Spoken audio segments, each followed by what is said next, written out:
Oi pessoal, eu vim aqui falar sobre comunicação e na Promex nós definimos o valor de comunicação clara como: nós trocamos mensagens de maneira clara, cordial e objetiva, tendo em vista o completo entendimento de seu conteúdo e finalidade.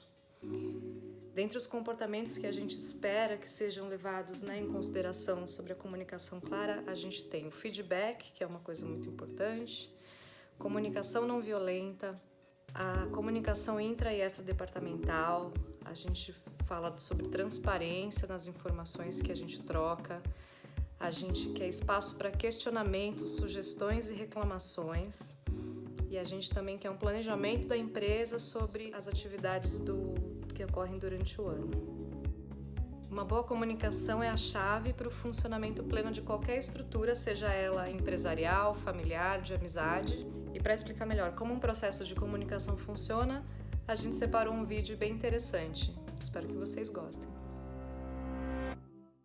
Have you ever talked with a friend about a problem, only to realize that he just doesn't seem to grasp why the issue is so important to you?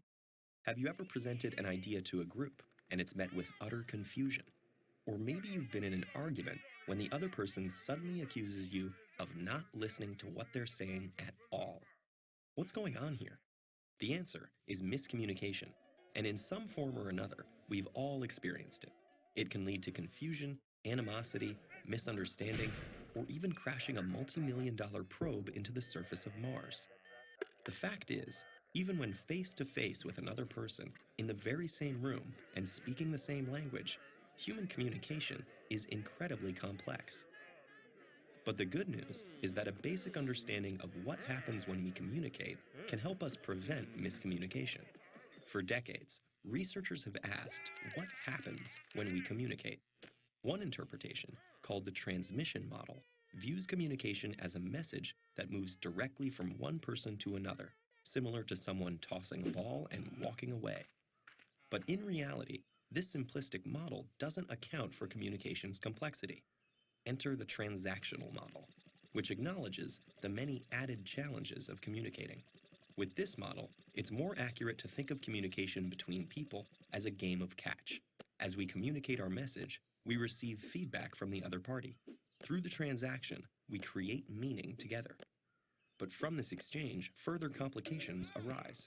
It's not like the Star Trek universe, where some characters can Vulcan mind meld, fully sharing thoughts and feelings. As humans, we can't help but send and receive messages through our own subjective lenses.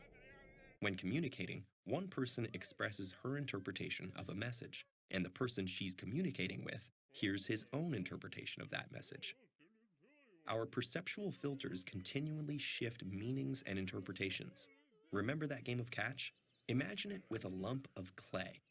As each person touches it, they shape it to fit their own unique perceptions, based on any number of variables, like knowledge or past experience, age, race, gender, ethnicity, religion, or family background.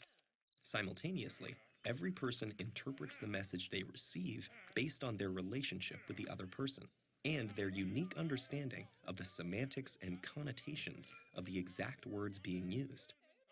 They could also be distracted by other stimuli, such as traffic or a growling stomach. Even emotion might cloud their understanding. And by adding more people into a conversation, each with their own subjectivities, the complexity of communication grows exponentially.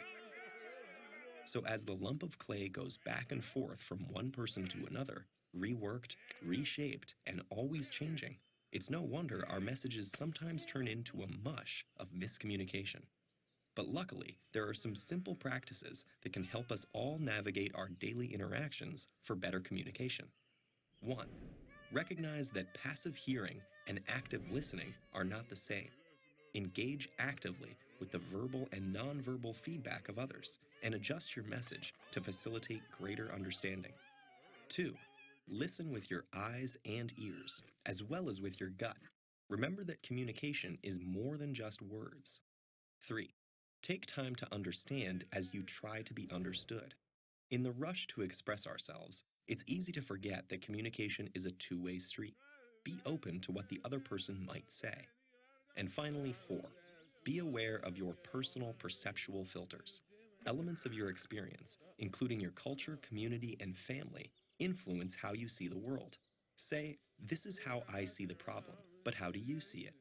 Don't assume that your perception is the objective truth. That'll help you work towards sharing a dialogue with others to reach a common understanding together.